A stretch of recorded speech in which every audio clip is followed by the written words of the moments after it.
akala ko nung una, 'pag nag-reels at nagiging vlogger na ako, marami na akong pera. Nakakaloka.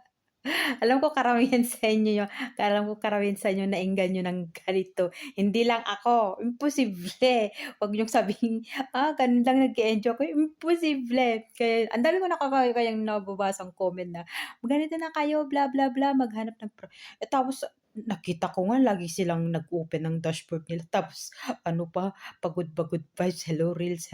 Eh, ngayon nagsawa na sila dahil nga hindi sila pa sila monetize o ano, ako na lang kumbaga ako na lang na-enjoy ko na lang, pero go pa rin ng go. Kahit wala ng pag-asa siyempre kumbaga dito ko na nailabas yung mga boring mo, yung kalungkutan dito ko na lang pero minsan nga lang umaasa pa rin tayo kahit